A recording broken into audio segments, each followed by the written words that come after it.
Live from Stone Mountain, Georgia. Live from Rock Hill, South Carolina, at the Bear And Cave. live from Florida. It's the Keto Show. Minus Tom today. It's Lee and I, Lee and me.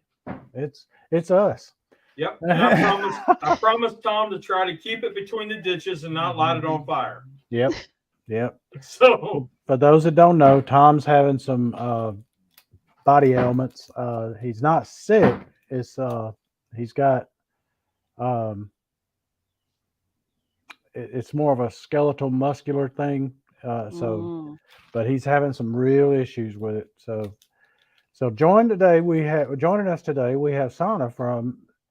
I'm gonna see if I can get this right because I always put the two It's a words. mouthful. I reverse them every time. It's Miss Perfectly Imperfect Keto. Did I Yes, do it? sir. You got Oh, it. all righty. You aced it. Because I always put I switched it perfectly and imperfectly every time I try Right. to say it's It is a mouthful. Yes. and I'm like I don't know why I can't remember that. But thank you for joining us. We appreciate it. We are pretty laid back here. We are oh wow, there's our chat. we do we just get you to talk about your channel, you and your journey because you had an amazing journey of your own, uh, and let you share it and let you talk to folks, and maybe you can pick up some subscribers, you can pick up some new friends and followers, and vice versa. Y'all can join up with each other, and so we'll start out with just tell us about yourself. Sure. No, absolutely. And I do appreciate you reaching out because that's actually what encouraged me in January to start a YouTube channel, just because my story is very much unique. And I got to a point where I'm able to be very transparent about my journey. So I did not mind starting a YouTube Well, channel to kind of spread the word out there. well, whatever you feel comfortable sharing is what you can Oh, share. sure. I So am absolutely transparent with it. So I started my keto journey January 5th of 2019. We actually started, my story is a little bit rare because you would hear a lot of people started because of a personal journey or because of their spouse and trying to support their spouse of, the whole household eating the same thing. But we actually started because our son, he actually was getting seizures. oh, And I knew as a mother, there had to be a correlation with the food that he was eating. Because even a lot of the foods that are catered to kids has all kind of special ingredients in it that we don't even know exactly what these ingredients are. They, of course, come with their nice little fancy names. oh yeah. Um, so for me, I tried so hard to check with doctors, between specialists, to find out exactly why these seizures were happening. And when I tell you these seizures were bad, like to the point where I don't want to go into too much detail, if this, should be disturbing for some, but he got to the point where he was not breathing type of seizure. Oh, So, yes. So, when you have that kind of episode, it is downright scary Yep. because I just did not know how much more severe these seizures would get. So, me as mother, actually being the one to firsthand see these seizures when they happen, I needed a resolution right away. The doctors, for them, they were just like, oh, well, this might be hormonal. Might be. It's like, I want answers. I want you working on something to find a solution because I cannot lose my child. I just cannot. And both of my children are actually miracle babies. So that kind of even touched me even more because I was someone that was told I could not have children. And having children and now having one potentially have something life critical going on, your heart just breaks. yes. You want to do everything you can to save this child. I was not getting any help from the doctors. So I just researched because I had a suspicion, like something was just telling me, look into his food. So I just went and did research on seizures, looking into seizures, kind of just doing a whole bunch of Google searching. I came across a really small study on children. It was in Europe where they were using the ketogenic way of eating. And I searched on YouTube, came across Dr. Berry, came across Dr. Berg, all your well-known keto professionals. I Mm-hmm. was just binge watching their videos. I watched their videos for several months because obviously, this is my child now, and already he's going through something very critical, very serious. I was afraid to dive in headfirst with keto. After researching for about like 6, 7 months was when we started January 5th of 2019, and we started as an entire household. So, because still yet Yeah. myself, my husband, both of our kids, we all needed to kind of just do this together. Especially when you have a child and you're changing their food, but you're not going to eat the same way. They're going Yeah. to wonder, why is this healthy for me? But then again, you're not eating this too. So it was something we had to Mhm. commit together. And all in all, my keto journey was such a huge benefit to me because I started myself at 283 pounds, January of 2019. So I for sure definitely needed the ketogenic way of eating myself. It worked very well for my body. When I tell you in 15 months' time, I did not have to exercise. It was just simply just eating a ketogenic way of eating. I was able to lose 101 pounds in that first 15 months. That is So it tremendous. was huge. Wow. I did have a unique little twist that I'm going to get into. Um, Around that time, we had the pandemic, Hmm. and a lot of people gain a lot of weight from the pandemic. For me, I did not come off of keto. But then again, unfortunately, I lost my father. Oh, I'm so sorry. So he did pass from, we'll just call it vid, so we don't get Yeah, flagged get for a the hit. video. Yeah. So unfortunately, he had underlying issues that him also contracting vid, it was in early stages. So this was April of 2020, right smack at the beginning of vid happening. Nobody really knowing too much about it, not knowing how to treat it, that sort of thing. And then if you had underlying health issues on top of that, it's kind of, the hospitals were making you comfortable is really all they were able to do because they did not have any course of plan to treat anyone. So unfortunately, we ended up losing him. Literally, it was to the point where he went into the hospital one day and the next morning he was gone. So I did not even get the opportunity to say goodbye.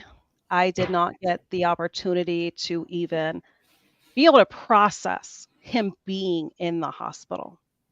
And that's how quick we had lost him.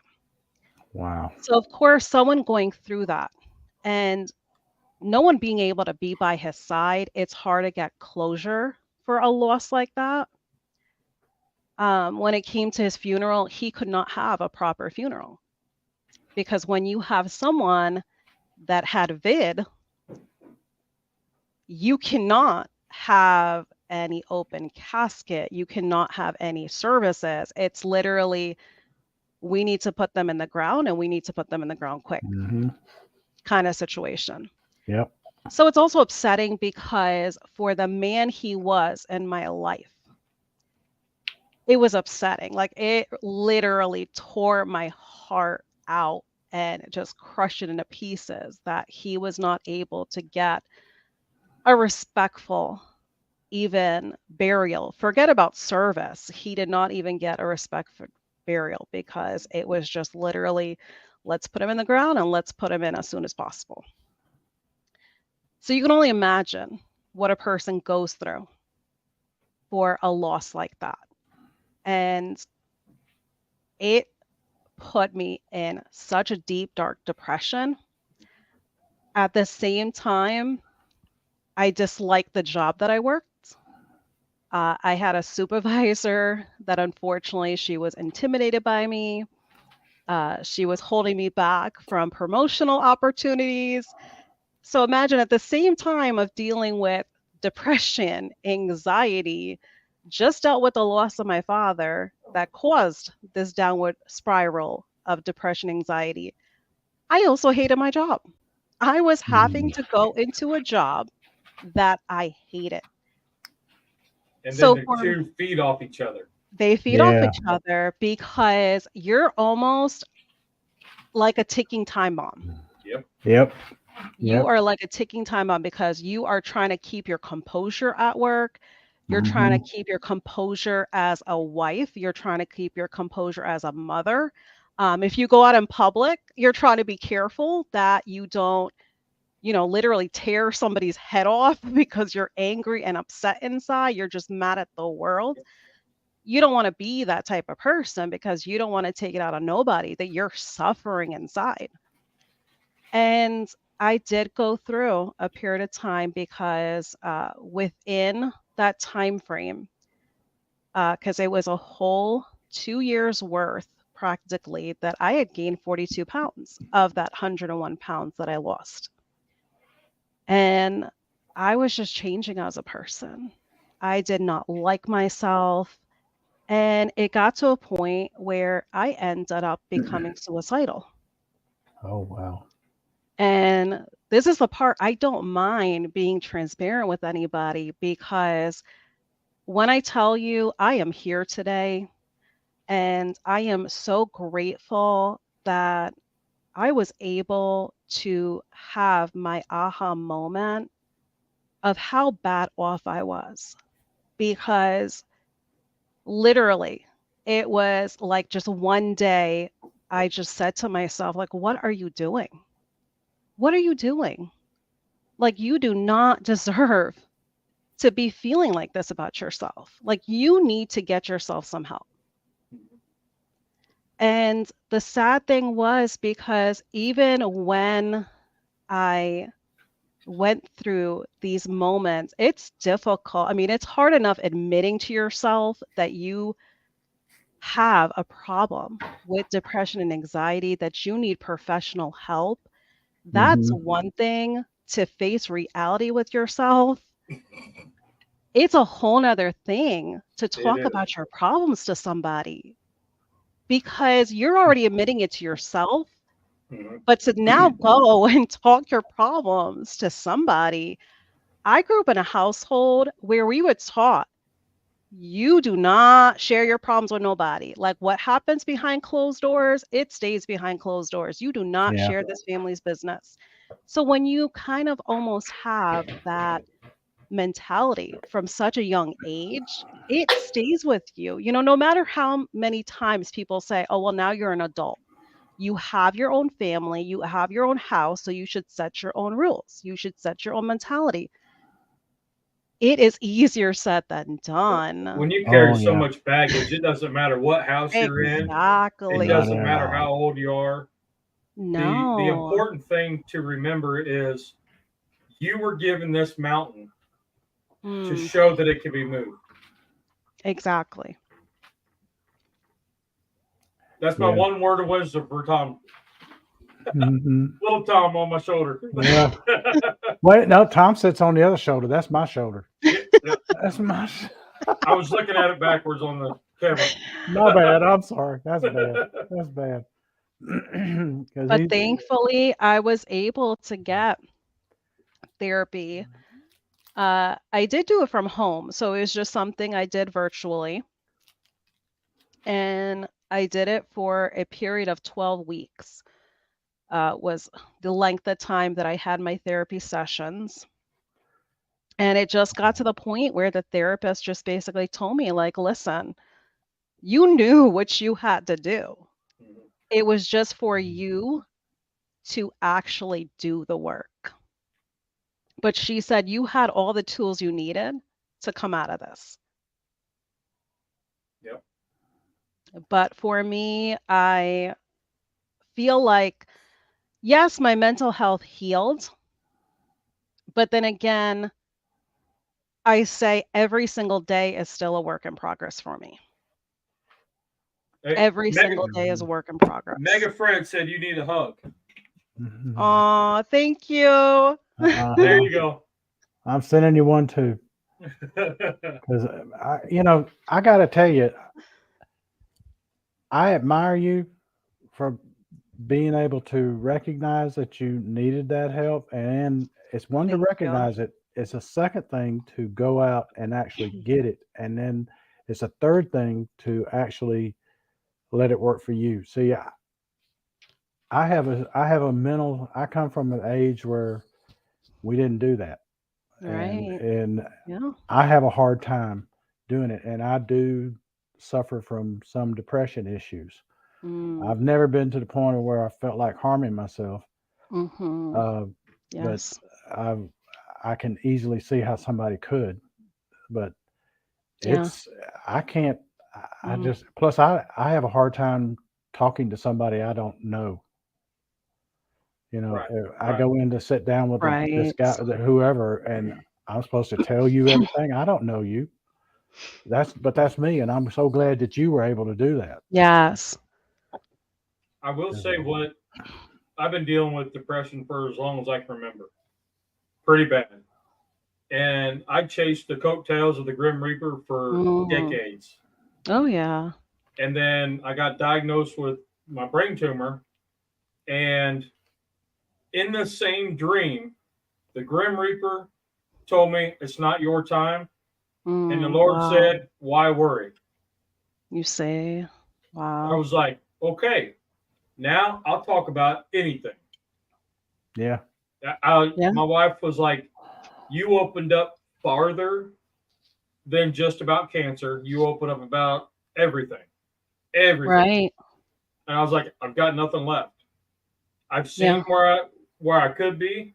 The man said it ain't your time. Have at it. Exactly. Share it out. It's time to share all the knowledge you got Right. and go from there.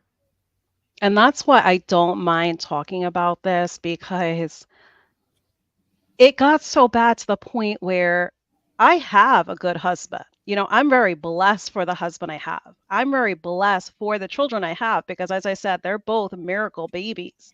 Mm-hmm. But still, yet, what people don't realize is it does not matter. It does not matter how someone perceives your life hmm is.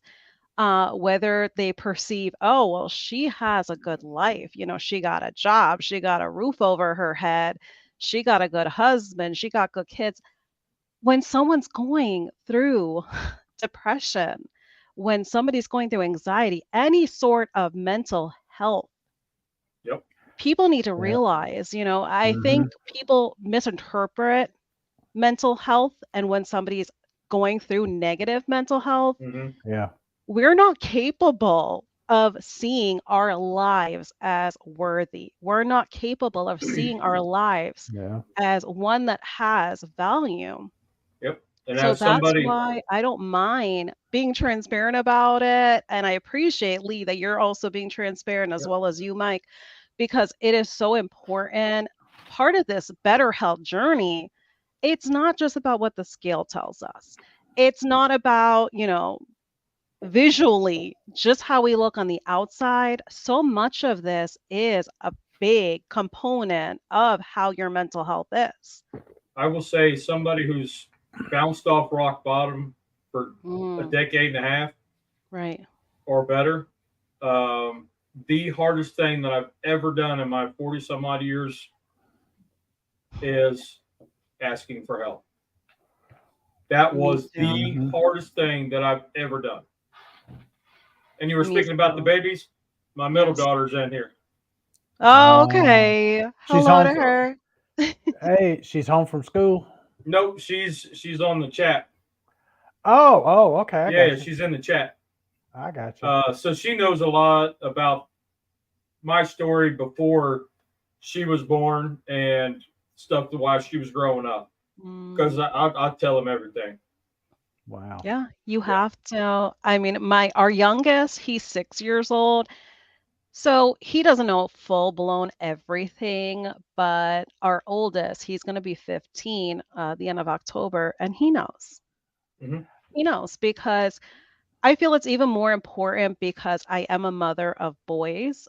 Being a boy mom, I don't know why society makes it seem like men have to be strong, like men have to hold everything together for the household, have to hold everything together, period. Why? Like, why are we making Mhm.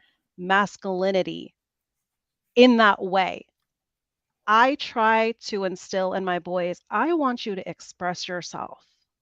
I'm not expecting for them as soon as they have a feeling, to rush to me and tell me.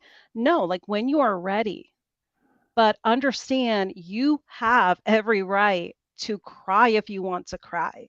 You have every right to be upset, to be mad, Mhm. but society makes it seem like boys and men that they cannot.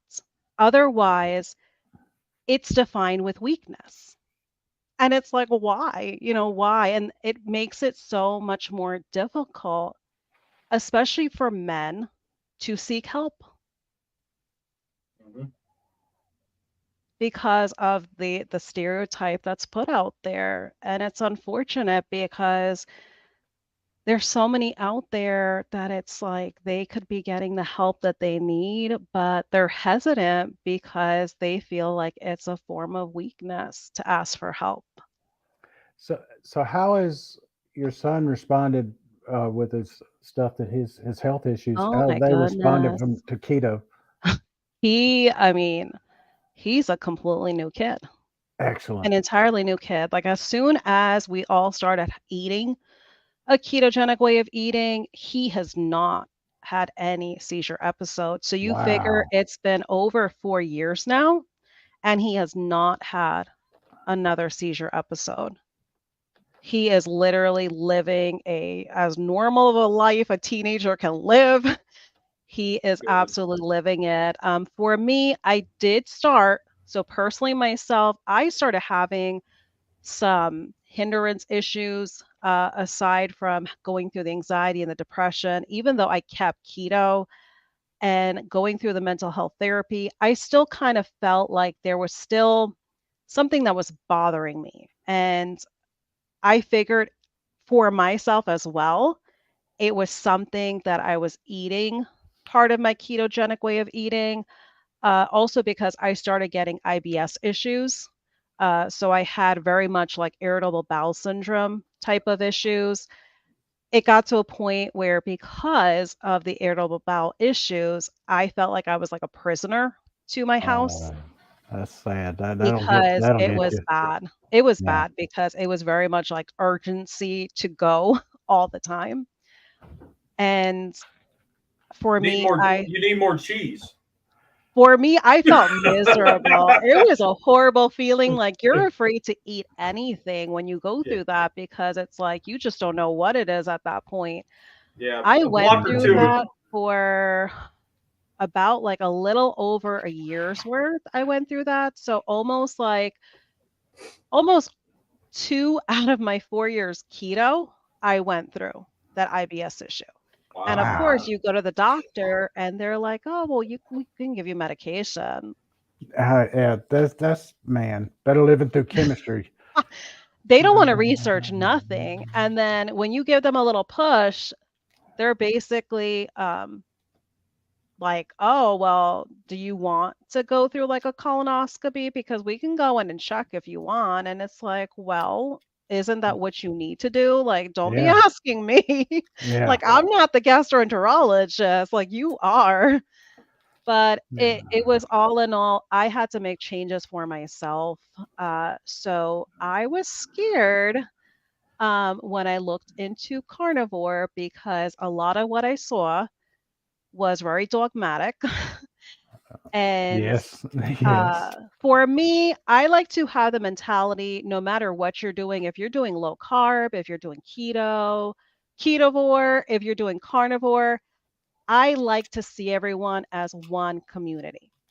I don't think there should be any separation, like people do separation. No, we are all on the proper human diet. That is one category, Yep. and it should be considered one community. So I was nervous to go carnivore because I felt like, wow, what kind of YouTube channel content am I going to do? Because it's just, I was nervous. I was scared because, of course, I wanted to have a YouTube channel. I felt a purpose and a calling to have a YouTube channel because of the unique story that I went through. But I'm telling you, it was scared because of some of the carnivore stuff that I saw out there.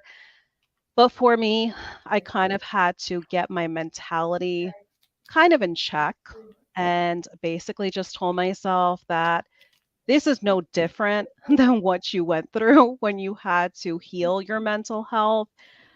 And for me, I got started January of this year. I started carnivore. I first started with what is called triple B and E or BB&E, which is Hmm. beef, butter, bacon, and egg. So because I had something hindering me on keto, I did not know what was hindering me on keto because I pretty much ate clean keto. I didn't really dabble in any of the processed type of keto products. If I did have any keto products, it was like egg life wraps, which is just egg whites anyway. It was Right. nothing, hardcore processed or anything perceived to be keto friendly. It was still clean products, is what I incorporated. But still, yet, I still had the hindrances that I had to kind of figure out. So that's why I went in with the beef, butter, bacon, and eggs. I did it for 60 days worth. So I did it from January until March. And when I tell you 3 weeks in, I no longer had the IBS issues. It completely Wow. went away. Right. That's something. That's I So something. started getting pains because of whatever it was that was hindering me, it started causing me body pains. I had pain in my back, I had hip pain, it caused me to have heel spurs.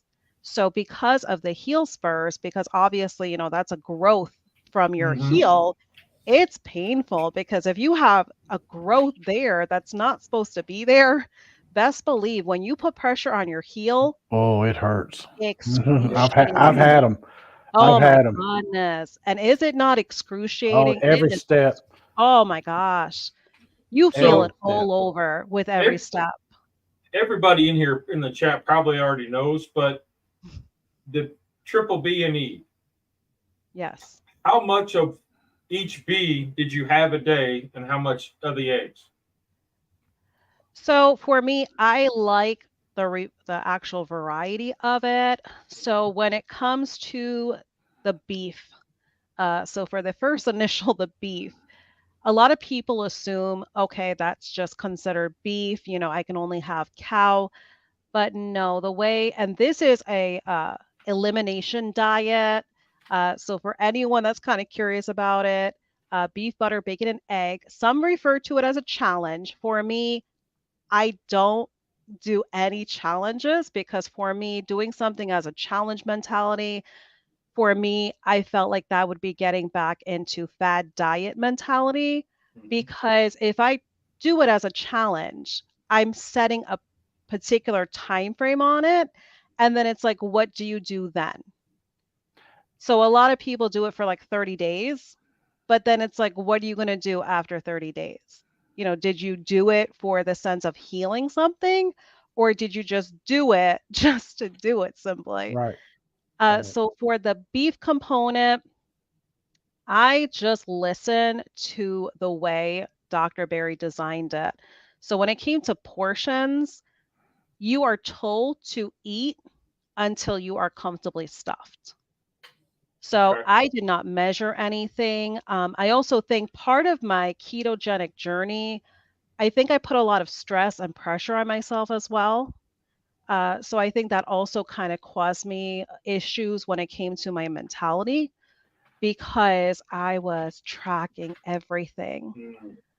I Now, was tracking macros, and I'm not saying that's a bad thing. If anyone is doing that, that is okay. But when you're doing it to a point where it is almost borderline causing you to have an eating disorder, Yep. yeah, to Yep. undereat, to become obsessive over food, Yep. because you right. will become obsessive over food. I Because was really obsessive. I have an addictive personality.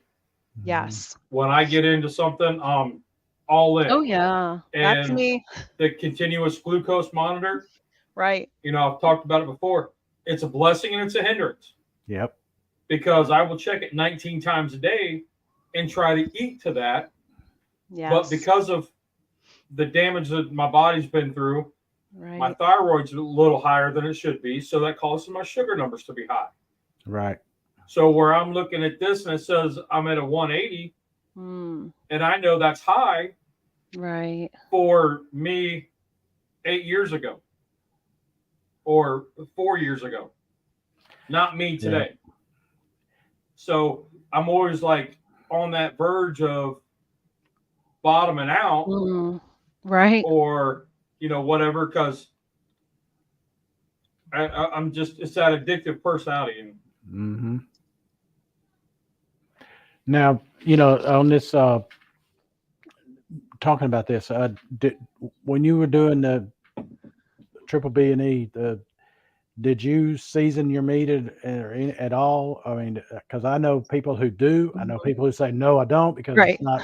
It's a you got about 50-50 on how they'll go with Yes. that. Right, because there's a lot of people that they do altered versions of Right. triple B and E. So you have some that they incorporate all seasonings. You have some that they actually do an alter version where they actually incorporate keto chow. So they'll still allow Mhm. themselves one keto chow a day. Then you have some that incorporate coffee. So they might have one coffee experience for the day. So some do an altered version to, see if that works best for them. For me, Define experience like a Mhm. pot. well, it's supposed to be a mug, and I think that's like the humor behind it because a lot of people that do triple B and E, and you see their mug, yeah, Yeah, Lee's gonna go on the coffee diet. right. I really could.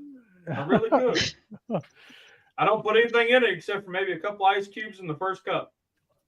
You Well, might have to experiment with that to see. I mean, I'm sure you'll definitely get some benefits from it because Mhm. you figure as long as you're not having it as like a dessert style coffee and you're Mhm. going in pretty plain. What I found, and I was telling Tom or Mike and Tom this. So at night, at nighttime used to be the trigger where I would do a lot of my self destruction and Right. heavy drinking and heavy snacking and eating junk and whatever. So I'm finding that that time creeps around like 9, 10 o'clock. And if I'm still downstairs, I'm like munchy, Mhm. where I'm Oh, not hungry, yes. but I'm munchy. Yep. And I'll go in and I'll get out the half and half, the heavy whipping cream, a sugar free syrup, like a Mm, drink coffee syrup, right.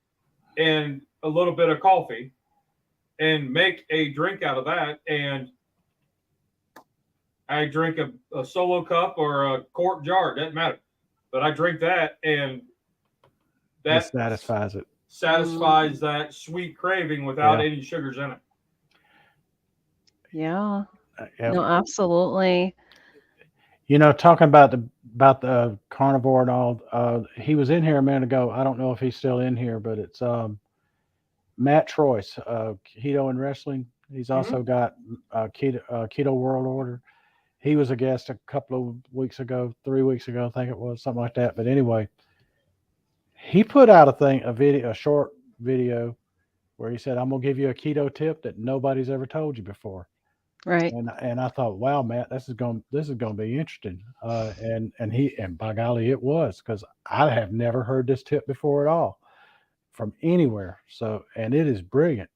He said, if you are experiencing Hmm. difficulties on keto, like if you're stalled or something, he said, try going to carnivore and do it for a week or two and be strict with it. And when you come off of it, you're going to find it very much more easy to stick to the keto. To stick to the, and I'm like, It's true. that's genius. You know, that's genius. That's a genius tip. And he that that fits in perfectly here I because we had cast iron Kip on here a week ago, and he had said, and he brought out a good point, and I had always kind of thought about it, but I'd never voiced it the way he did. And he said, carnivore is keto also. It's just a stricter form of keto. You're restricting the Exactly. carbs even more. And I'm like, you know what? You're absolutely right. You know, and he said, he said, so I look at it as carnivore and keto, they both go together Hmm. perfectly. Right. And I feel the same way. I know of Kip. I actually had subbed to Kip when he did not even have 25 subscribers. And of course, once he got interviews and stuff like that, his channel just kind of blew up overnight. But no, I've been following Kip for a very long time, and I feel the same way. I mean, I truly feel like you have the proper human diet and everything, low carb, keto, ketovore, carnivore, they all fall under that proper human diet. And I just think there's just a lot of pressure in the community, where some try to perceive that whatever way they're doing is the be all for everybody. And it's like, no, I went through different struggles. Yes, we might have gone through similar struggles Hmm. that Right. we needed healing from, Right. but they were very much different. Um, like the three of us, we could have gone through back pain, but best believe my back pain is not like the two of yours. Eh, We go through it Absolutely. very differently. Yep. There's how many bones in the body. We Right. got muscles. It could have been very different as far as what pain we went through. It could have been muscular or it could have been skeletal pain. There's differences, but I think a lot of people put pressure, and there's just a lot of just that pressure of my way is the best way. No, we have to experiment. Just like you shared, Mike, it is really important for people to know that there Mhm. are other ways. So if keto no longer starts working, yes, it's important for people to know there is other options that still allows them to be on a proper human diet, like ketovore, like carnivore. Yes, Mhm. it's important. But should anyone feel like they are being forced? No. Right. Because if what you're doing is truly working for you, why feel the pressure to change if it's Mhm. working? For me, Right. I Mhm. had to change because something was irritating me. And when it came to you asking about the seasonings, for the first 60 days, I eliminated everything other than I salted my meats. Okay. Yeah. So that's all I incorporated. Only because I did have something that was hindering me, I wanted to strictly do this as it was designed as an elimination way of eating. So starting March 1st, I did a very slow reincorporation of items one at a time. So, like, I tried chicken. I made sure that it was a particular form of chicken. Like, first, I would try chicken wings. I would wait a few days, see if my body had any reactions, any adverse reactions. And the things I was looking for was if I had any breaking out on my face, um, if my body felt any pain, if I felt any inflammation. And I did weigh myself, not for the reason some might think. I wasn't just looking, oh, did I gain weight? No, I was weighing myself to see how my body reacted, Right. because inflammation, your body's retaining water, Yep. water weighs. Ways. So I went on the scale for that reason. Yep. Because another thing I had to heal from was my obsession and my addiction to the scale. There was a lot of my journey where I allowed the scale to dictate if I was doing Mhm. well. I allowed the scale to dictate if I was successful. A lot of times we do not allow ourselves to look at the non-scale victories. This is And true. I think it can be very detrimental to you being successful or keeping on track because it might unnecessarily deter you.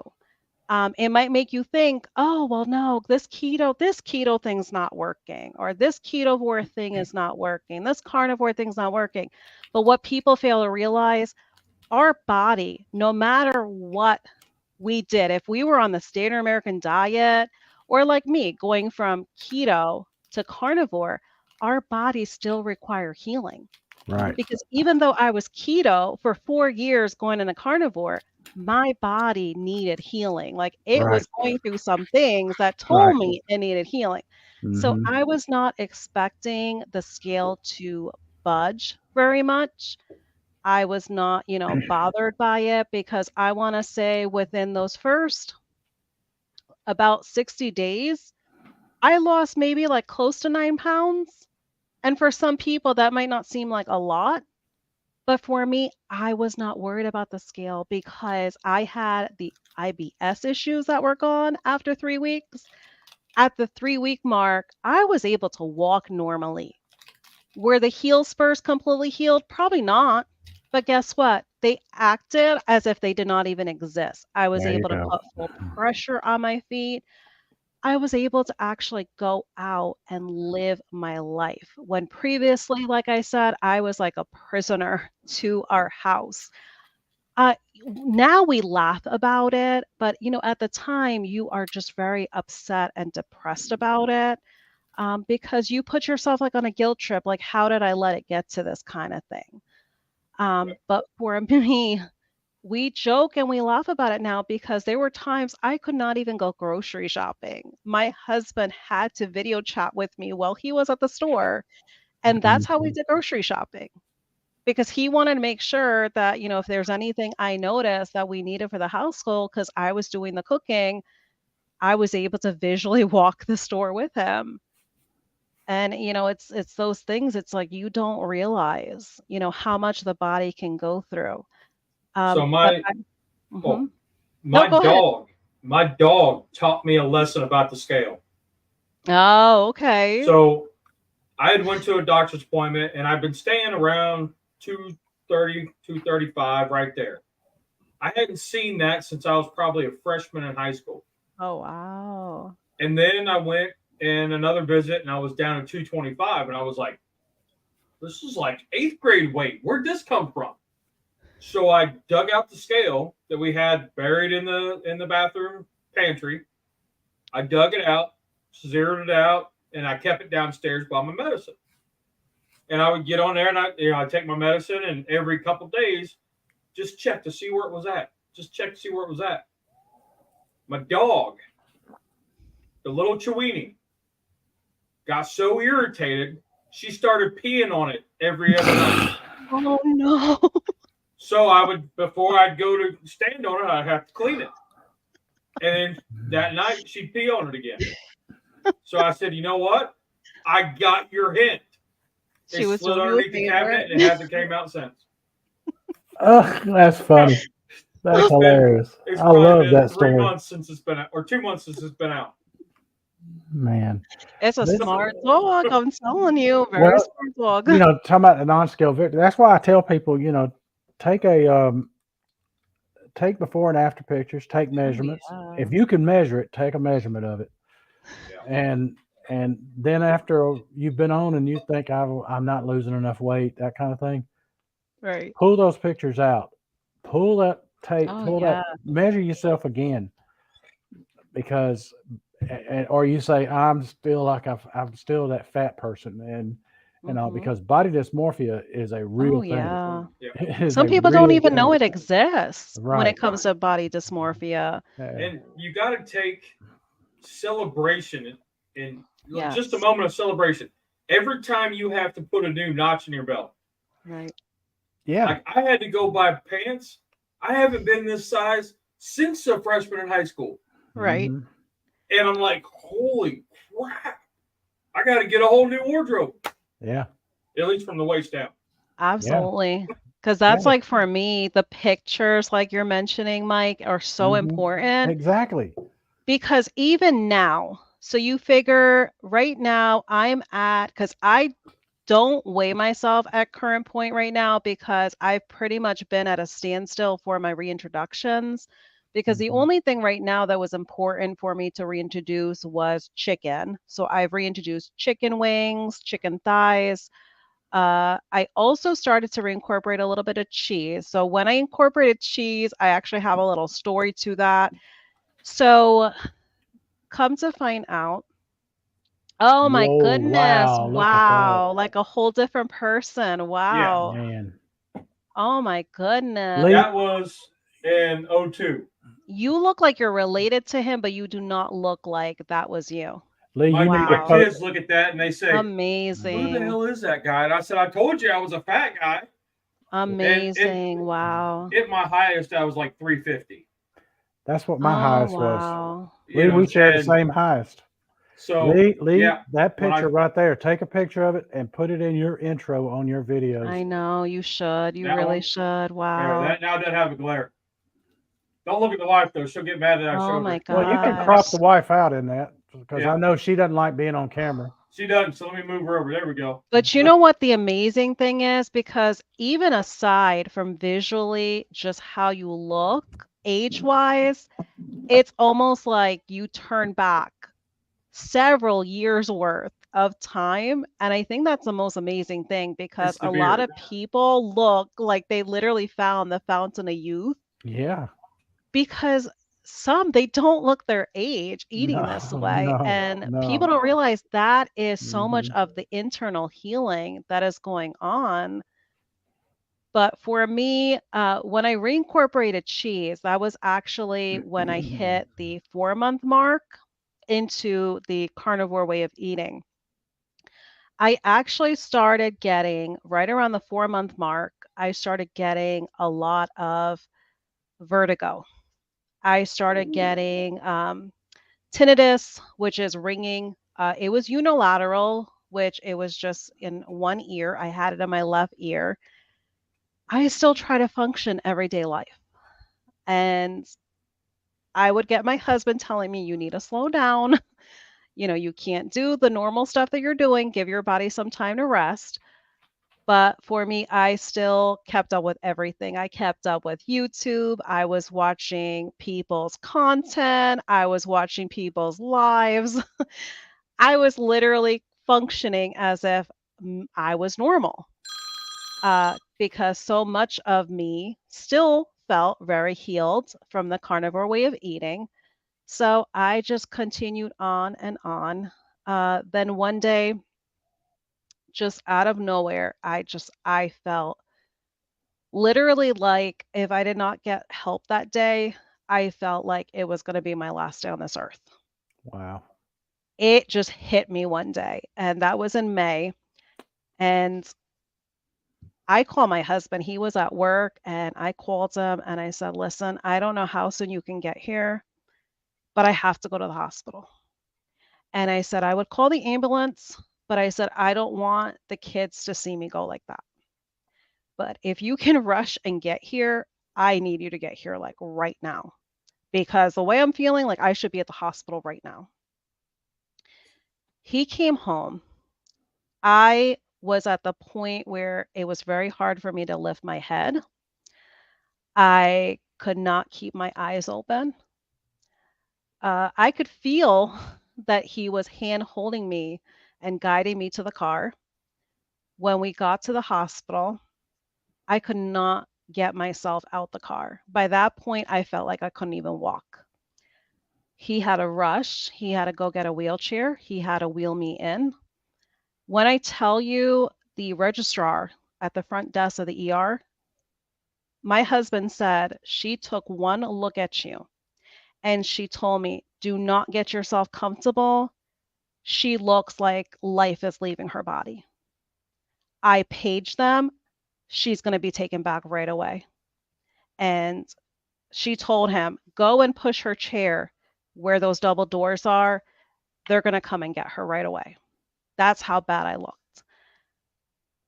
I remember little bits and pieces of like what took place. I know the ER doctor tried to get just like my vital signs. He tried to get me to open my eyes so he can kind of see, how my pupils were reacting. I could not open my eyes. I told him, I said, listen, I'm sorry. I can't. I can't open my eyes. I said, I don't know why.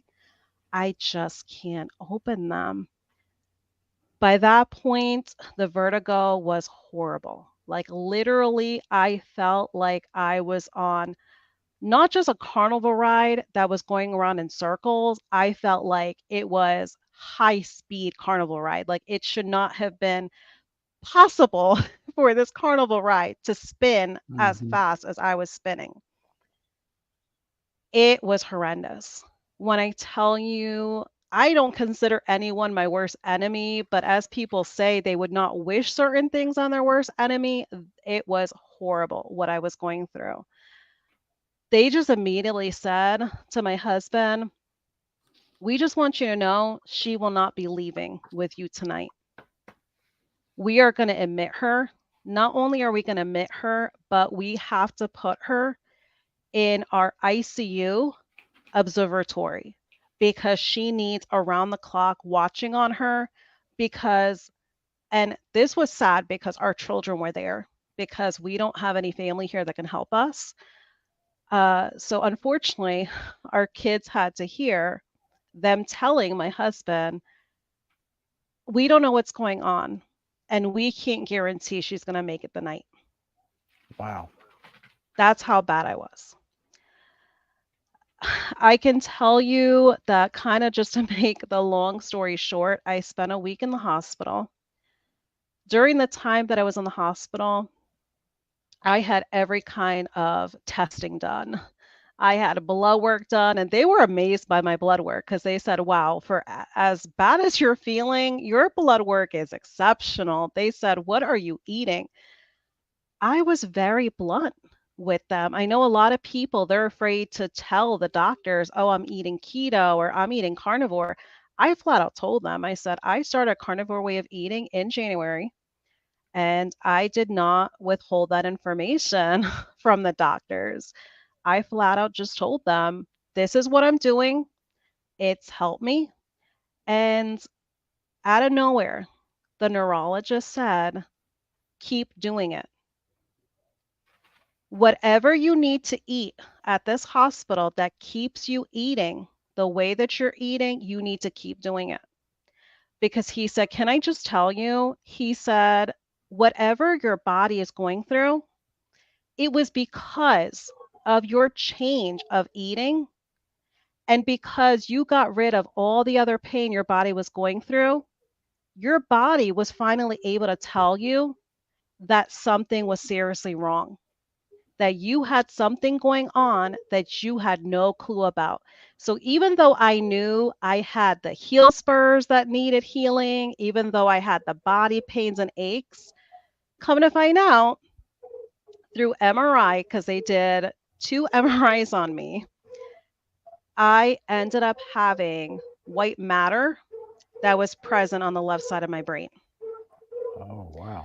They had to do a lot of testing to find out because they said, you are 39 years old, and this is something that we typically see in people that are in their late 60s, early 70s, late 70s, early 80s. But they said, you are very young to be going through this because they said usually somebody went through some sort of heart type of condition, but everything was fine with my heart. They did EKGs, they did all kind of blood work, and they said, no, like the way you're eating, and we see a history of the way you've been eating, is okay for your heart. So let's kind of backtrack to when I went through the depression, the anxiety. I was very critical because I was also suicidal. When I tell you everything that I went through from that depression, anxiety, it caused that issue. That's how much strain was put on my heart, Yep. that my heart ended up affecting my brain, Wow. caused this release of this white matter. And because of the impact that was happening with this white matter on my brain, that's what started the vertigo. That's what started the tinnitus. It was a scary time because when I was kind of mentioning to the community just the side effects that I was going through, a lot of people, they made assumptions. They said, oh, well, now that you're eating very clean, maybe it's oxalate dumping. They Oh. It's a what? figured that it was oxalates because Oh. there's certain things that have oxalates. Yeah. So kind of like toxins. Okay. Right. You can have like vegetables that have high oxalate toxins. Seasonings can have it because, of course, that also comes from plants. So they considered, because my body was kind of detoxing in a way, Mm-hmm. they figured that's why, because now my body is basically cleansing itself, that it's kind of reacting to the detoxing and the cleansing. And you kind of put that in the back of your head and you're like, oh, well, maybe that's it. But that's why I think it's so important for people to realize, yes, take advice from others, but then again, what if it's not what everyone's telling you? Yeah. You kind of have to see for yourself what you truly are going through. And that's kind of getting back to, just because one person says this is what worked for them does not necessarily mean it's going to work for you, your journey, or your body. So for me, I'm glad that I did not ignore what I went through and didn't consider basically like, oh, this is just going to heal itself on its own kind of thing. I ended up going to the hospital and I'm so grateful that I did, because otherwise I would have never realized that I was going through those brain issues. And I'm so thankful that I ended up going carnivore, even though I was scared initially to go carnivore, because a lot of people, they make it seem like it's very restrictive. But for me, I've Mhm. not found it to be restrictive because I like all varieties of meat. I don't limit myself to any type of meat. I enjoy all of it. But for me, I'm so grateful for the carnivore way of eating, only because if I did not eliminate everything else, who knows if I would be here today. So I'm kind of got a question, but because Matt is in the chat, and Okay. one of the videos that I found of his was short where he went out to eat Okay. and ordered keto. So I've done it twice now, where my daughter wanted a breakfast baconator. So I didn't know what one was. I'd never had one because we don't go fast food. Right. So I went and got one and I ordered it. I ordered a regular one for my wife, and then I got one without the bun. So I did do that. Now it was a little weird because normally I'm just like, I'll take it off or whatever, Right. or that's my cheat. And then my youngest daughter just yesterday was like, let's go to Moe's Southwest Grill, Oh, okay. Yes. which is like basically a Southwest version of Subway. Like a Tex-Mex. Yes. Yeah, you can throw anything, and I just got a salad or bowl, no rice, no beans, just like a salad. So and I was like, check it out, Matt. I'm listening to you. And I had to ask Kip this because it got me. When you go out to eat, how do you do it? To stay keto or carnivore? Hmm. And if you go to the steakhouse, how do you get around that warm, soft, delicious bread and butter? Because I tried and I Hmm. end up with two pieces. Little pieces, but I had two pieces. My willpower wasn't that strong. So I It have two really questions. is the willpower. It really is the willpower because, as I said before, it is truly your mentality. And a lot of people mention, and everyone refers to it in a different way. Some call it slip up, some call it going off a plan. For me, I cannot afford to. And a lot of people come at me harsh and they say, oh, well, you're trying to be perfect. Oh no, honey, I am not trying to be perfect. Like, look at my handle name. It says it right there that I am perfectly imperfect. So Oh Cindy yeah. says you asked them not to bring the bread. Guess what? They brought me two. Because they have a separate person that automatically they will bring you the bread. So a lot of times Yeah. you might Mm. tell your waiter or waitress, but then they have a separate employee that's all they handle is Yep. delivering the bread to every And you Yeah. single usually get the table. bread before Mhm. they come and get your drink order. Exactly. So sometimes before the waiter or waitress can communicate to who handles the delivery of the bread, sometimes it comes before they can tell them like, oh, they did not want bread. But On it's really mentality though, because when I tell you everything that I went through, I cannot afford to have anything because the mental health that I was going through, the Mm-hmm. pains I was going through. Mm-hmm. For me, I'm not tempted by anything enough to mess this up for myself, if that should make sense. It's Yeah. not about Yeah. being perfect. For me, every day has to be a healing perspective for me. A Because lot of people would tell me, you've come a long way, you're healed. Yes, in a way, I do consider myself healed because I don't suffer from pain. But then again, it is a work in progress every day. And we should all still consider ourselves a work in progress every day. Because if you don't give yourself that opportunity to see every day as a work in progress, then what? Did you give up? Is anything going to be considered acceptable at that point yeah. if you don't have that mentality of Well, making every day a work in progress? yeah. talking about this, Dr. Barry, I saw a video that he did a short while back where he said, I've been asked by several people, Mm, how do I order when I'm out? right, Mm-hmm. Fast food, if I want to stay carnivore or whatever, and I want to do that. And or I'm doing BBB and E. right. And he said, gonna show you how you do it. And he goes through the drive through at At McDonald's McDonald's, yes. and he says, I'm gonna order a la carte.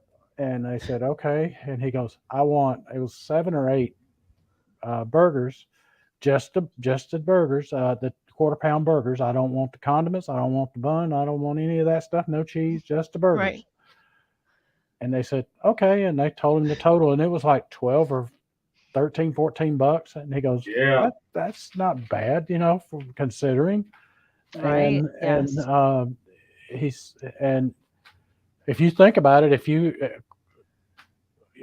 4 of them is a pound of meat, Mm. and if you buy it in the store, that's going to be $6, $7 most likely, Oh, yeah.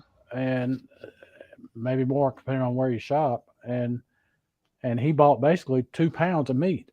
Mm-hmm. Right. So I mean, that's not, and they cooked it, and he got it. He said, now some folks they might want to put some seasoning on here. This is what I do, and he took a big old hunk out of it and Yeah. said, "It's good." I said, "It's." Yeah. We We've avoid fast only ate foods. out Mhm. once. We Yes, have, we've only ate out once. Since I went carnivore, we've only ate out once, and it was actually because it was my husband's birthday, August 5th. We went to Culver's, if you guys are familiar oh with Oh, I yes. love Culver's. Culver's. I love Culver's. We went to Oh. Culver's, and I was shocked because best believe I did my research. I did my research because I said, you know what? I need to be very careful because of this one experience. I don't want to get myself sick. Hmm. So I asked the staff there if there's any oils they incorporate, what seasonings they use, and they reassured me. They're like, no, that, we don't add any oils or anything like that. And I find it hard to believe because I'm like, okay, there has to be something that's added to this. But no, even if you go to their website, because I actually literally went on their website, I actually shared it on my channel, just kind of the vlogging experience of going there. I shared a little screenshot snippet of the ingredients of their what they call them butter burgers. Hmm. And no, it was completely clean Yeah. ingredient. And Yeah. the Yep. way they described it on the Mhm. website, they prided themselves for having clean burgers. Mhm. So best believe I had six of them. And the funny thing was because I guess because of the way they didn't have like a fancy little plastic platter to put it in. They just wrapped it in the regular wrapping for Wrapper. burgers, Yeah. even though they were bunless. So they wrapped three patties together. So I had six in total. And it was funny, and my husband laughed at me because I took some baby wipes, I wiped my hands, and I just ate them. There you go. Like people call them like meat cookies. I Hmm. literally ate them with my hands like it was nothing. Hmm. But that's how I handled, that. Like I had to remember, it's my husband's birthday. I am celebrating him being alive. Yeah. I'm celebrating the fact that he was born, period. Right. I have to disconnect having food to define whether we had a good celebration or not. Mhm. And that's interesting you say that because Very interesting. we, as a family, we've always been a to show appreciation or just thinking of you kind of gift. Yeah, It's always sweets. Like my wife was out the other day and she got crumble cookies. right, Yeah, she brought home this box and it's like this. And there's four cookies in it. They're this big around. right. Mhm. The little fat kid in me's going. Yeah, So I cut it in half. I cut it again, so it was in quarters, and then cut mhm, them into eighths. Took one bite and gave her the other half. yeah, So I tasted all four, but only had not even half a cookie. There you go. So that was a big win for me because the inner fat kid wanted the whole damn cookie. right. I totally get it. But you say that the parties, that's just the way we show appreciation. We're It thinking of is. you, and so I got you this, and it's Yeah. Right. always something sweet. A lot of our lives are centered around food and It's Yeah, true. celebrations and all. It's very true. And a lot of it is the way we were raised in the type of marketing. Because if you think mm-hmm. about it, a lot of the holiday marketing was surrounded about food. A lot Pies. of Oh, uh, Hmm. things that were in relation to doing things for your family around the holidays or like Valentine's Day, all these Hmm. things were related to food. Yeah. It's one of those things, oh no, don't buy her flowers because flowers are going to die. Buy her chocolate. Yeah. She'll enjoy and, the chocolate more. and my wife would prefer a box of chocolates over Exactly. flowers. My Exactly. wife would So rather we have the get that flowers. mentality, and it's difficult because once you kind of get in that mentality, it's sometimes really difficult because, just like I said, people can't expect when you have decades worth of eating the standard American diet, the same goes for the mentality we had. A lot of times, when I see some people beat themselves up when they have these what they call slip up or coming off plan, and they linger in having the guilt about it. No, before you probably wouldn't have realized that it was a slip up, or you wouldn't have realized before that it was something considered off plan.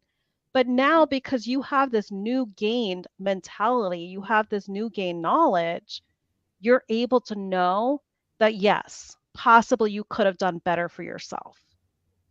But it's kind of like it happened, it's in the past, take accountability that it happened, but move on from it because, kind of staying in that mentality of being sad about it, feeling guilty about it, that does not do you any good. Mm-hmm. Well, I So will I, I will say, right. if going carnivore will make me as positive as you are, then I think I'm doing it tomorrow.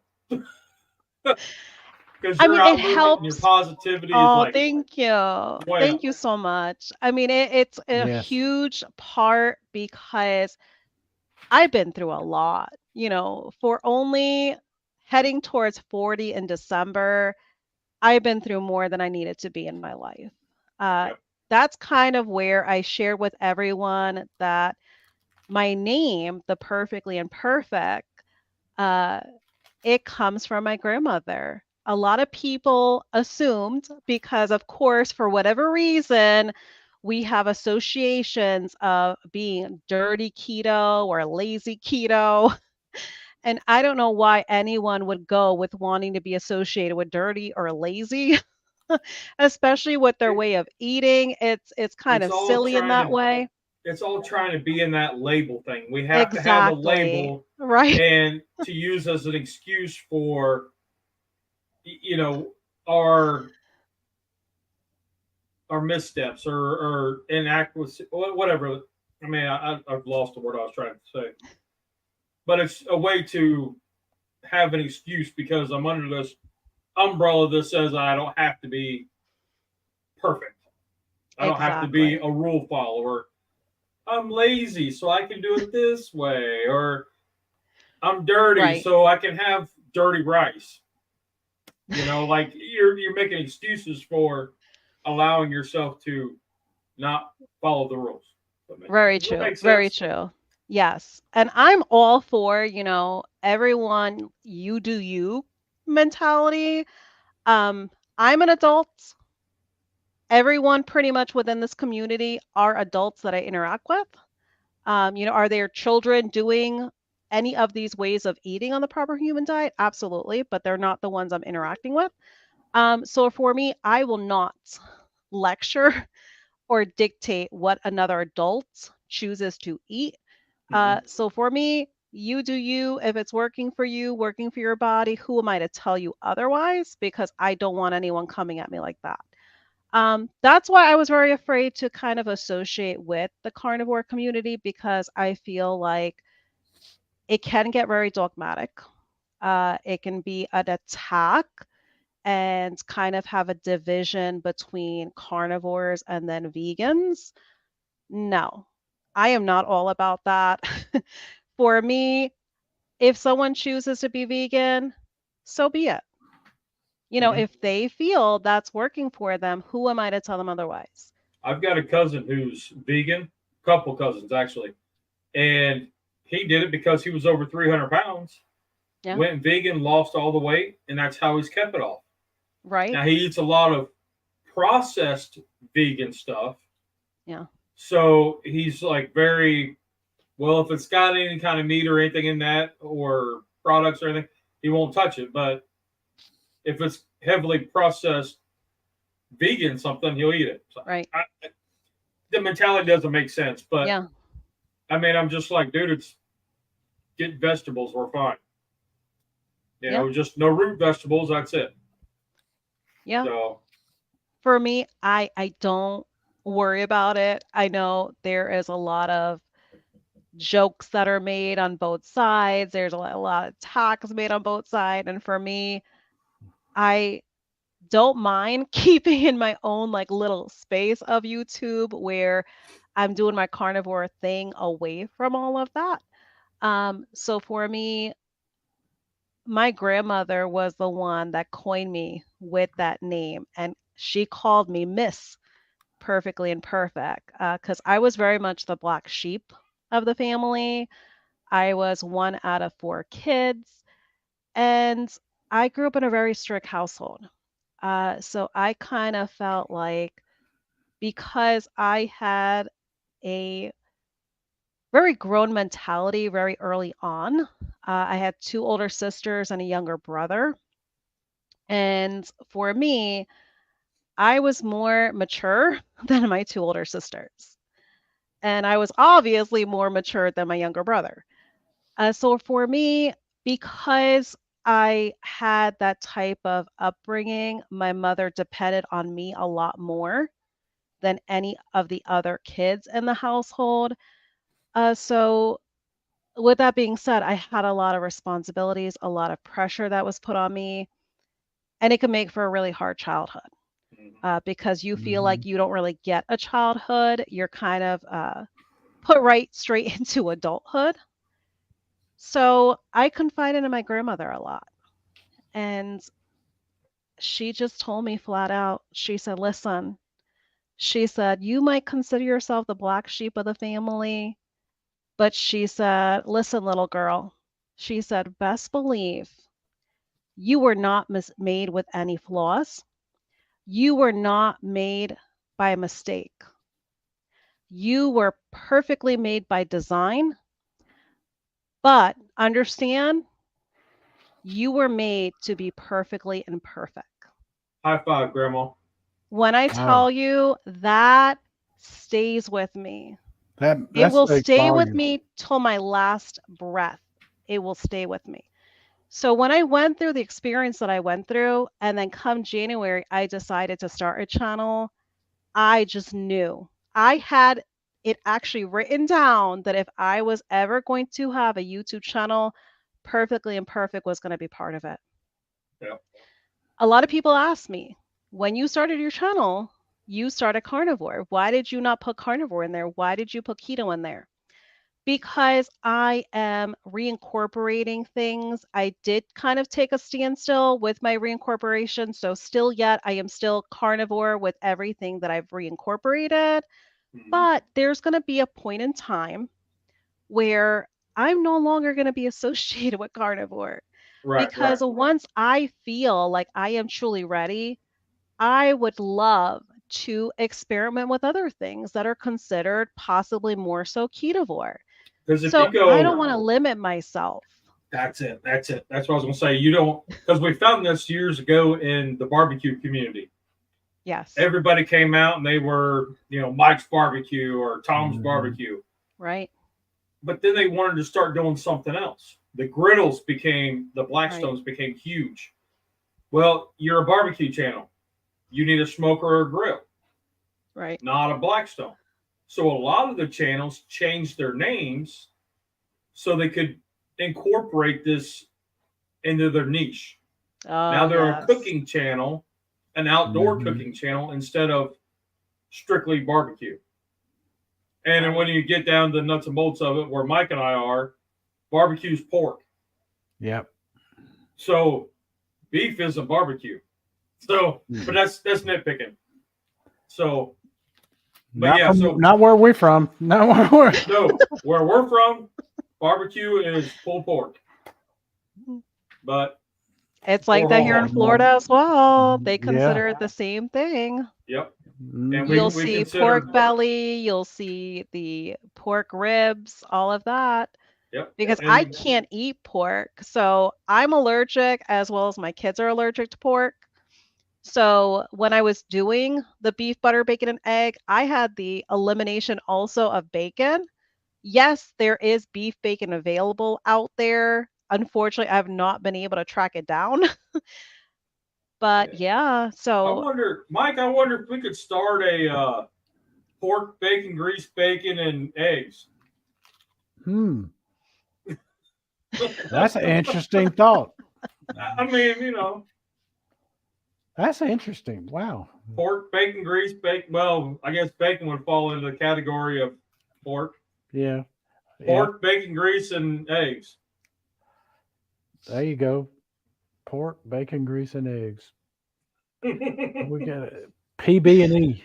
be our new challenge. The well, PB and you E can diet. make it. You can make it what you want. I don't know if Kip had mentioned when you interviewed him, but like he's doing the sea lion uh Oh yeah, way of yeah, Yeah. eating.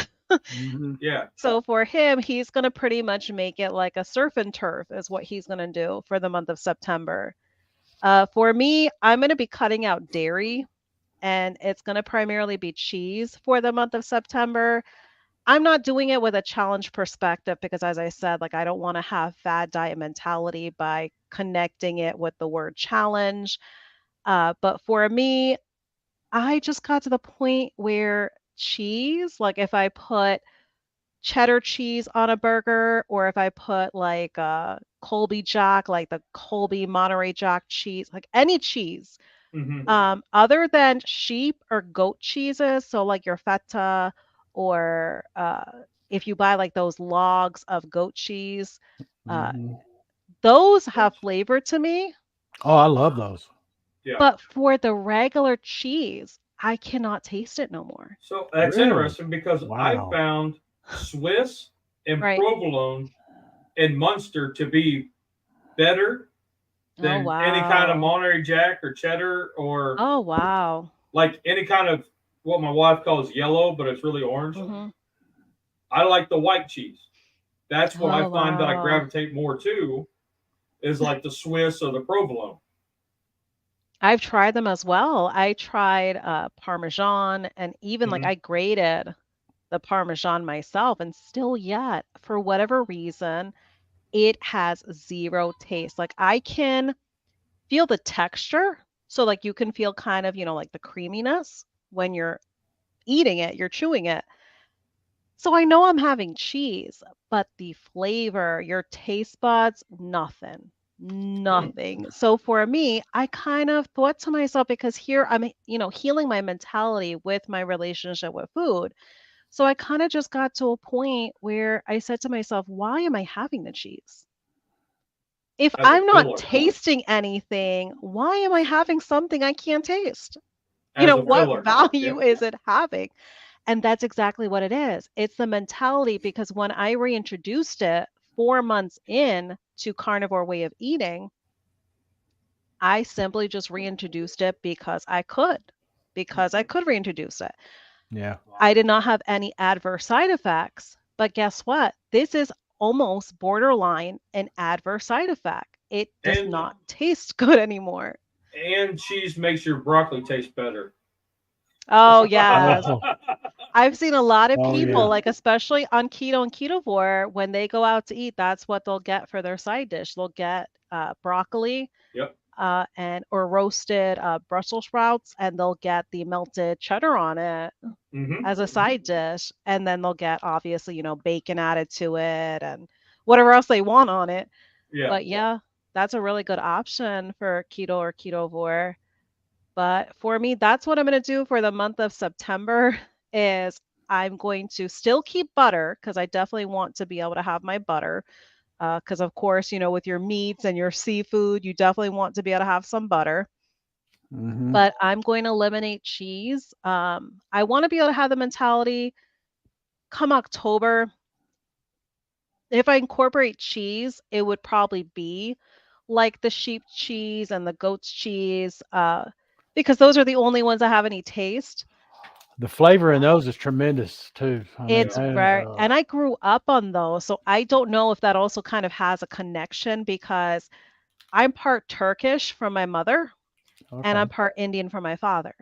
okay. So best believe we had a lot of lamb, we had a lot of goat growing up, we had all different variety of meat growing up. There was no limitations at all. But for me, I don't know if that's why, because my body is just so adapted to sheep and goat. I don't know if that probably has a connection to it. But for me, I just figure, you know what? Let me just eliminate all the rest of the cheeses. And when I kind of get back into things in October, I'll suddenly have, sheep milk cheese or goat cheese and kind of just go in with those. But I just kind of feel like it's unnecessary and almost like I really haven't healed my relationship with food if I'm adding these cheeses that have no taste just to have a burger look like a cheeseburger. Right. That is not reason to be Hmm. having it because we should, in a way, yes, we're trying to heal our relationship with food, but then again, you want to enjoy what you're also eating as well. No matter which way of eating you're doing, you want to be able to like your food as well. Yep. That doesn't necessarily mean that you have an unhealthy relationship with food. It just means you still want your food to taste good, and there's nothing wrong with that. You should want your food to taste good. Yep. I So have a. another Go ahead. go- so another question I got is: have you noticed your spice level Mhm. increase? Like Salt, you're yes. like you're Salt, able like hot, oh, like like spicy. jalapeno poblano, like that kind of heat level that you're able to tolerate more now than what you could Mhm. because you're eating better. So I cannot have like really spicy hot sauces. So even I found a clean ingredient. I'm trying to think of what the name is, but I bought it from Sam's Club, but it is a very, very simple ingredient. Mm-hmm. Like there are not any spicy type of peppers that are put in it. I think pretty much all it has in it that gives like a little bit of like a little bite, if you want to call it, is I think cayenne is in it and then paprika, which those are like very minute, Right. especially Mhm. for something like hot sauce, it's diluted, with Right. vinegar and stuff like that. Right. So that also Yep. that acidity tones down those spices like cayenne or paprika. It takes it down to even like a small level of any sort of heat. But I've noticed like I don't desire spicy anymore. Um, and that's kind of like from when I was also on keto. I kind of got to a point where it didn't interest me at all. Yeah. Yep. It's kind of like coffee. I loved coffee prior to keto. I loved it. I had a job where I was in medical management and I was working 80 plus hour work weeks. And I best believe I lived off of coffee. Because just like you had mentioned, Lee, that your coffee sometimes is almost like your filler when you have those cravings or when you feel like I need to have something, but I don't want to have a full blown meal. Mm-hmm. That also filled me up because I did not have time kind of always being dependent on being in medical management. You had to be so many places at one time that there's times I could not take a lunch break. I could not even take any break period until it was my time to leave. So I fueled myself and filled my body on coffee. And it Hmm. did very much have either half and half or whatever creamer was available. Even the Yeah. creamer was not even healthy creamer, but guess what? I needed to have it because that is all I was getting in my body all day long until I got home to actually have a true meal. So it's funny because in a way, I was almost kind of doing a version of like one meal a day. But then again, because you're filling yourself all day with coffee and then you're filling it with all the sugar that you're adding in it, then the creamer is also sugar. So that's why I had joked with you before because truly before we knew of these, sugar-free syrups, we were loading up our coffee and having it like a dessert. Mm-hmm. The And if stuff you're my having Hmm. kids, multiple of them a day, imagine what you're doing to your Oh body. yeah. the stuff Yeah. my kids come home with, I mean, Yeah. it is a dessert. It's not coffee. Mhm. There's like No. one shot of coffee in a cup that big. Right. Yeah, and that's not. They're like, try this. I'm like, oh no. Yeah. Well, but it's interesting. You talk about the uh, lamb and all. My mother, she was born in Australia, and Oh, so yes. I've come to a loving lamb naturally, like you. Right. And I did a DNA test. You talking about having your uh, India on your? I think you said your father's side, Yes.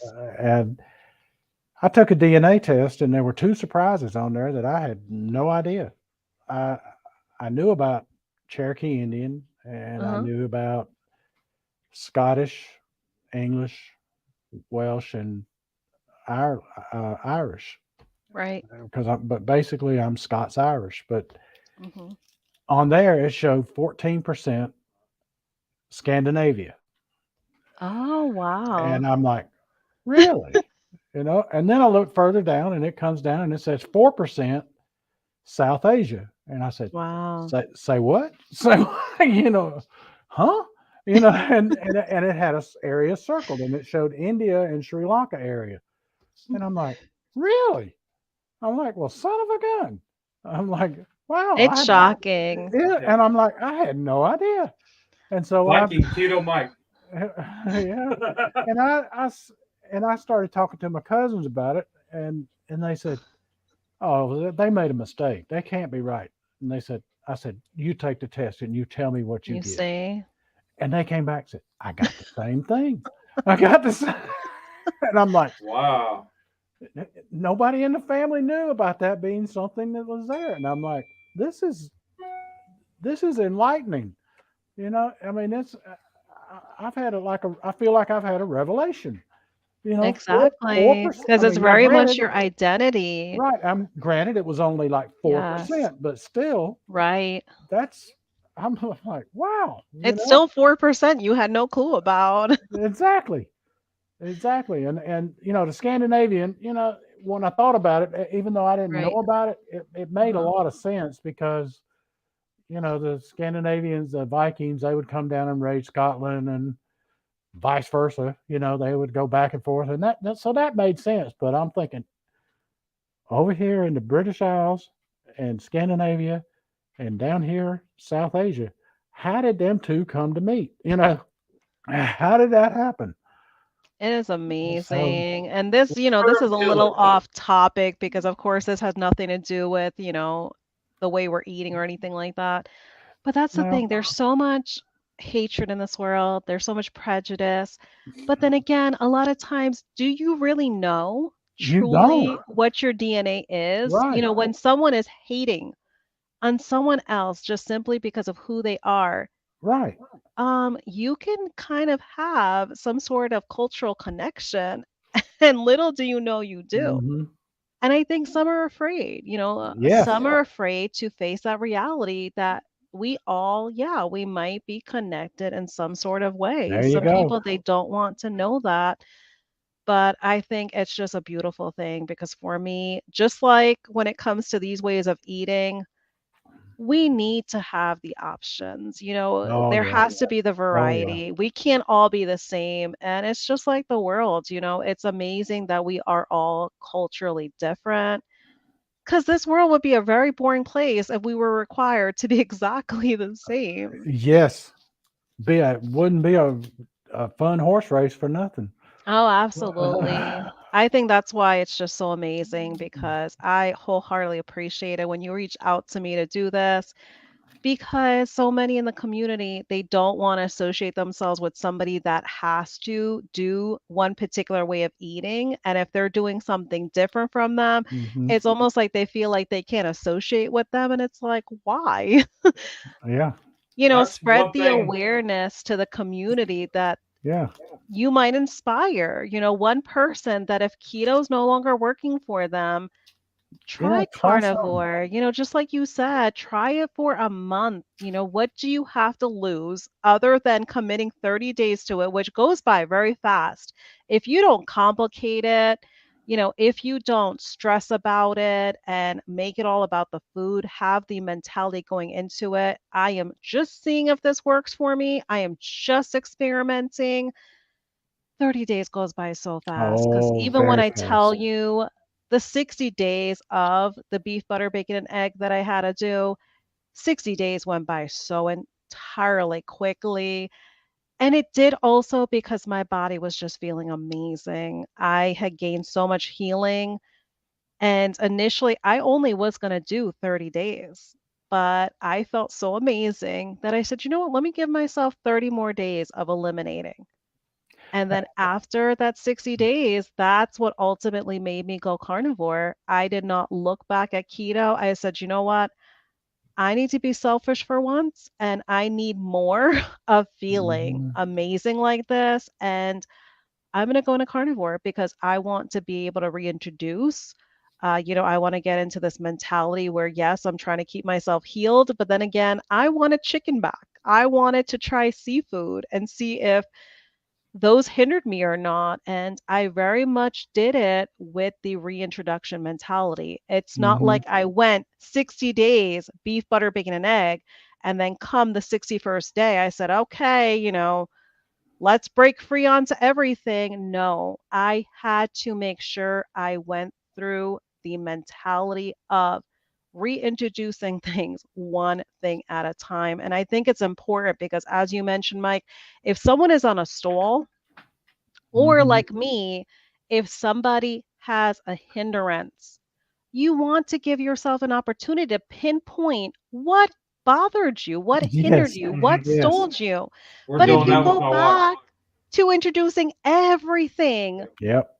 why did you go 30 days for it then? Or why did you go 60 days Hmm. or 90 days, whatever you committed for that elimination? You did not allow yourself to get the full benefit of the elimination. That's why I think Yep. it's difficult when some do this as a challenge.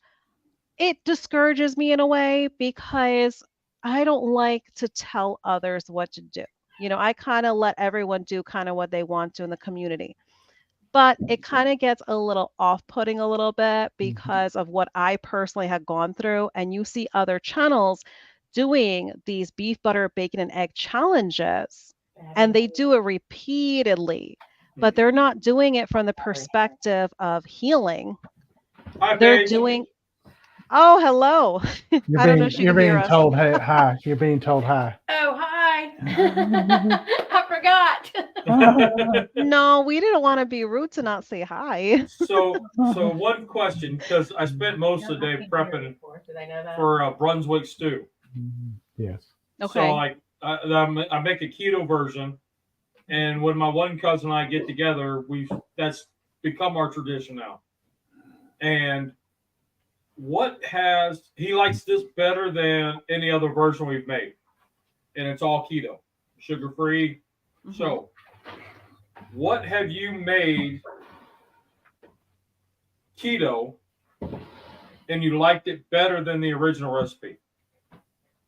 Well, I would say, and this goes keto or carnivore, but I think when it comes to doing pizza, and Mm-hmm. you don't have to complicate it with doing any fathead dough, I do either a ground beef crust or sometimes I do a chicken crust, Mm-hmm.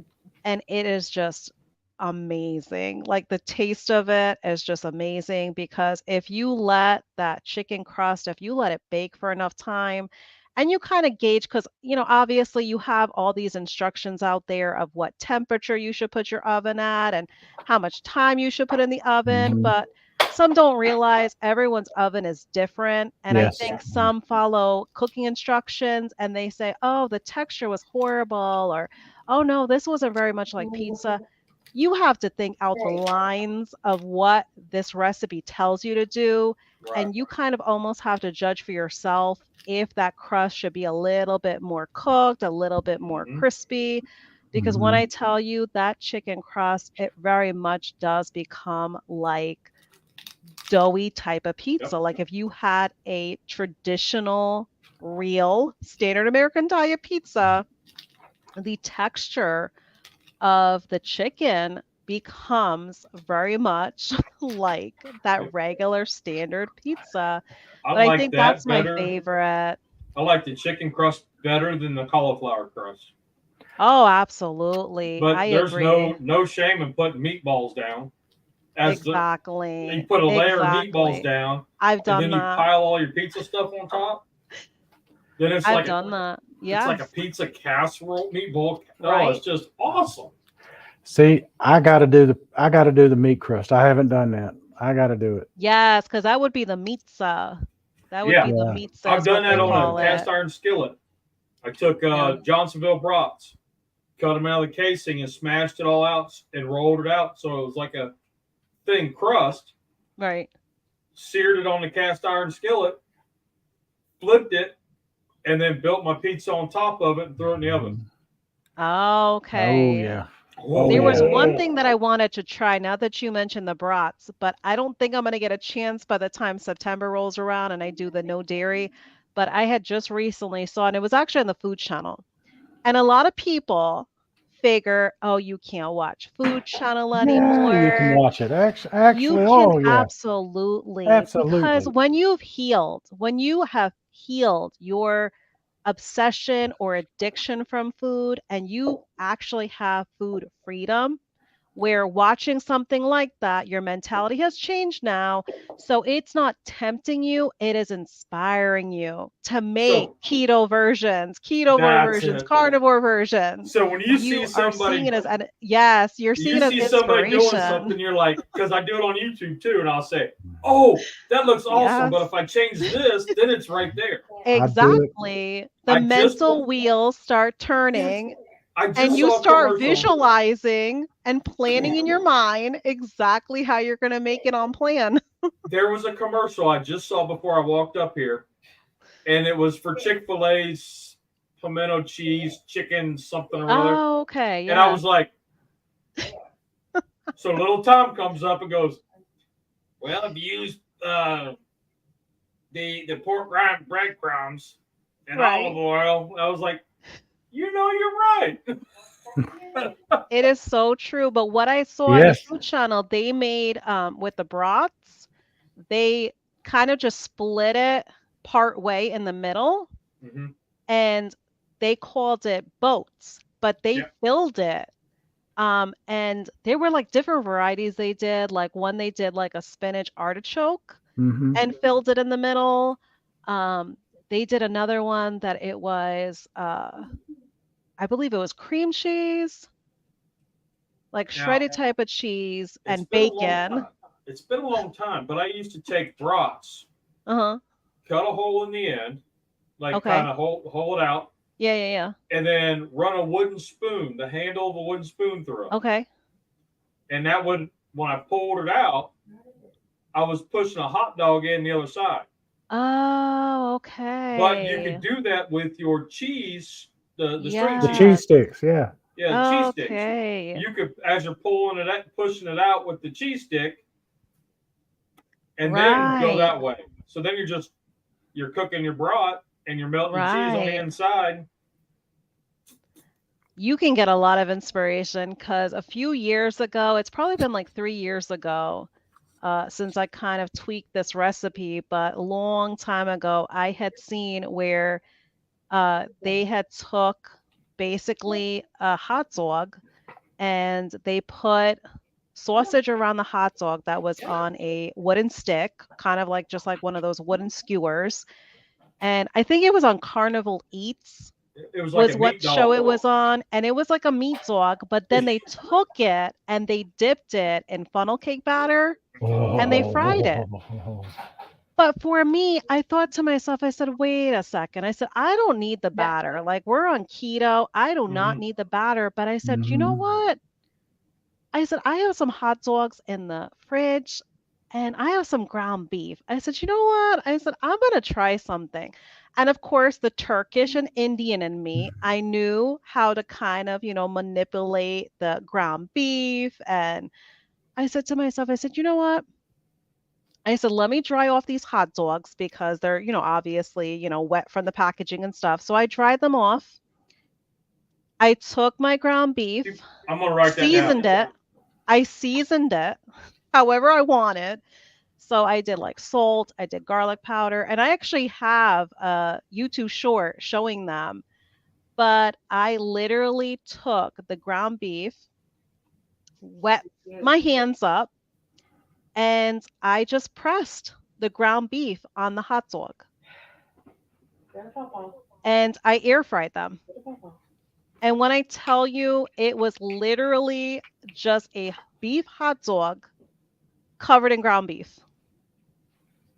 And it Oh I'm wow. writing it tasted down. amazing because when you're air frying it, especially, or if you convection bake it, it's giving it, or even if you probably grilled it, just those cooking methods, it almost makes a ground beef because don't forget it's very thin around Hmm. the hot dog.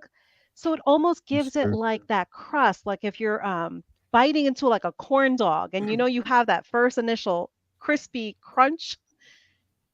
It was like off the chart.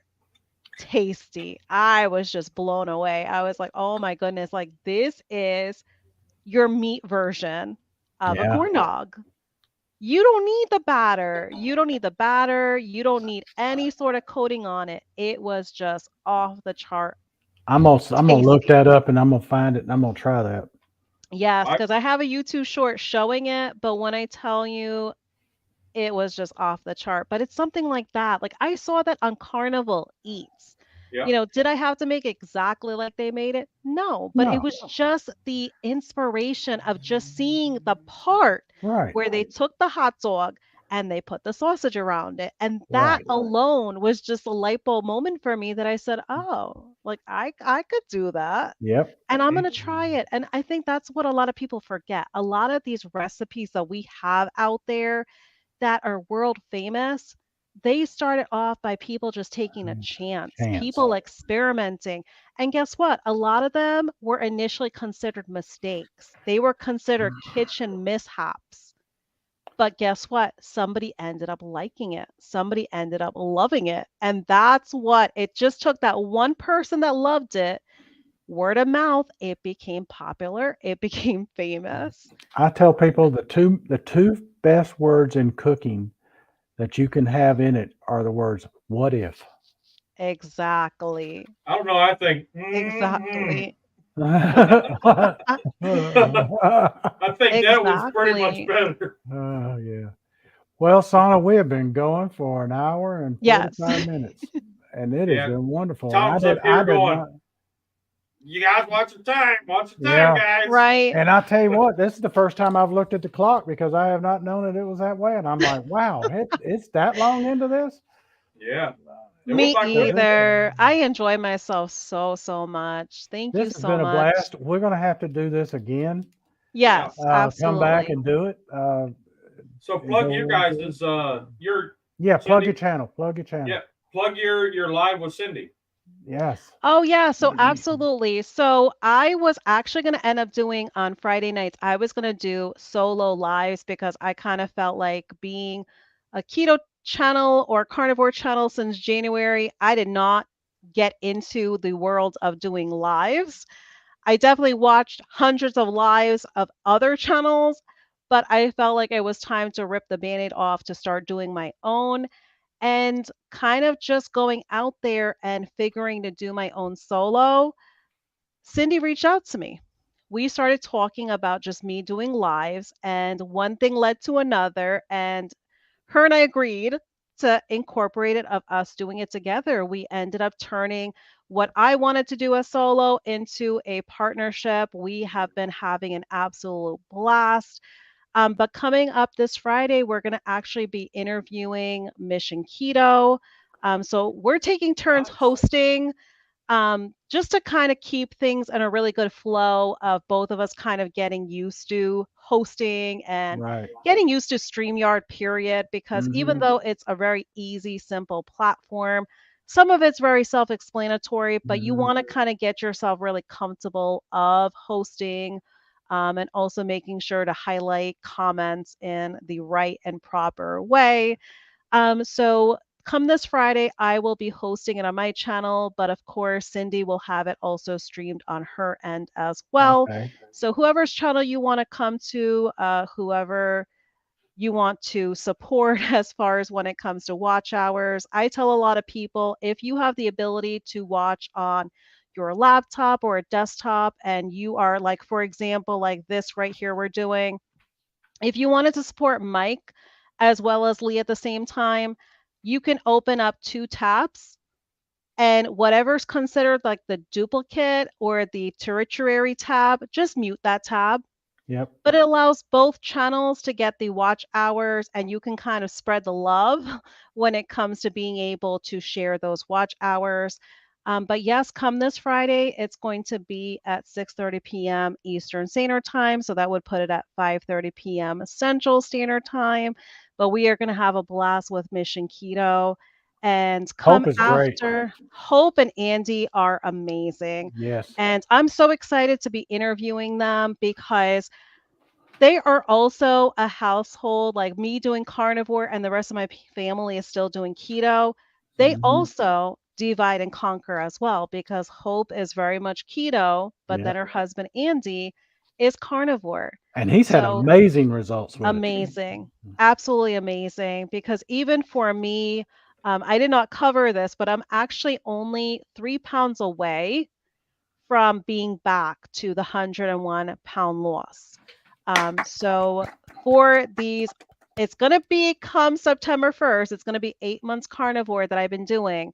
So almost in this 8 months, I am simply 3 pounds away from losing the 42 pounds. And what I tell you, it's even more of a victory because the time that I lost 101 pounds on keto, I have not had the body healing or the body recompositioning that I have.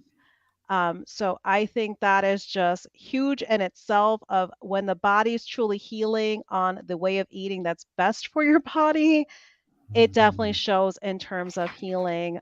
But come the following Friday after on September 8th on Cindy's channel, she's going to be hosting. We're going to have Indigo Nilly. Oh wow, that's a man. Yes. You scored a whale. She is amazing. If no one is aware of Indigo Nilly, she has such amazing recipes. Hmm. Amazing.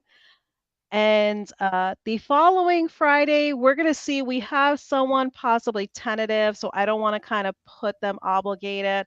If not, me and Cindy, we're just going to kind of partner up and just do like a live together. After that, September 22nd, we are going to have Amber and Dan. It's a couple that does carnivore. So we're going to be having them. And then on my channel, we're going to have on September 29th, Dr. Tony Hampton. So some Okay. people might be familiar with him because he does incorporate himself in a lot of the different keto events that are out there, like KetoCon. He's going to be at Ketopalooza. Cindy's going to be there as well. So if anyone's going to Ketopalooza, definitely give Cindy a shout out if you should see her there. But it's going to be an exciting month of September for us, and we're super excited for what's in store for it. Nice, nice. Nice. Yeah, well, I tell you, I'm I'm so far behind in watching stuff Me too. between having the vid. I had the vid, and then Oh I had no. surgery on my hand, and you can see the and I Yes, can I working the remember. keyboard. Wow. Working the keyboard is tough. It's tough, and You got to so pace yourself because right. number one priority is you and making yourself healed because you don't Yeah. want to cause yourself a setback. You got to put yourself as priority because regardless, Mike, we are here for you. Thank you. Thank you. And no, folks, you may not see a comment, but that did not mean I did not watch your Right. video because Yeah. I'm telling you, working the keyboard is tough right now. I'm It terrible at absolutely leaving is. comments anymore because I watch them on the TV.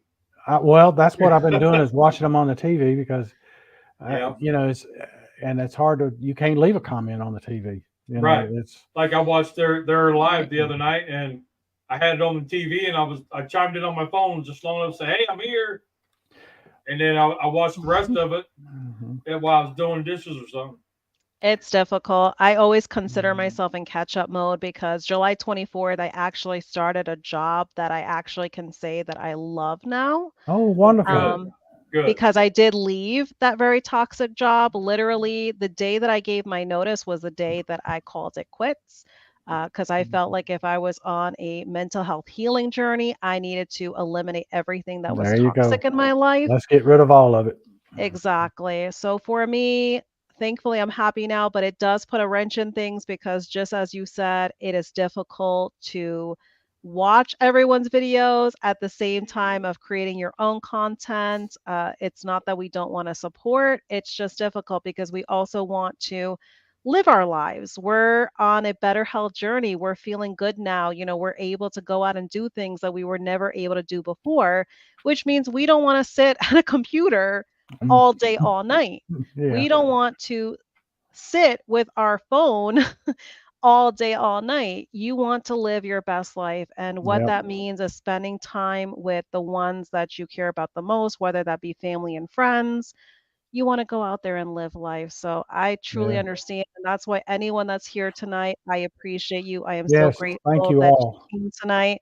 Because as I tell everyone, when you're watching my content or if you're coming to any of the lives that I'm part of, you could be doing anything with that time. And the fact that you're here to support us, I wholeheartedly appreciate it and thank each and every one of Me you. too. But the thing about I'm left-handed, and this it's my left Oh hand that no. I've got this, That and is the so worst of the yeah, worst then. so Oh it goodness. creates a problem. I have a hard time doing anything with my right hand. Now, Oh jeez. right now, it's hard enough for me just to keep up with my own channel and doing things. So thank God I had some plans in there that I was expecting to have this limitation, and so it has helped and it paid off. So, but I hope everybody will send prayers for Tom because he needs it. He's suffering right now. He's in some severe pain. So Absolutely. And anything we you can say appreciate him for time wise, stopping by because I know he came by yeah. and showed some love and that is just telling of the type of human being Tom is, that even though Hmm. he's in pain, imagine he still came here to show us love and support. Mhm. So, absolutely, any positive vibes that anyone can send towards Tom's Yeah. way, please Yep. do it because we definitely want to see a beautiful human being like that living his best life because he absolutely Amen. deserves it. Amen. And Amen. let it be a lesson not to crowd surf over 65.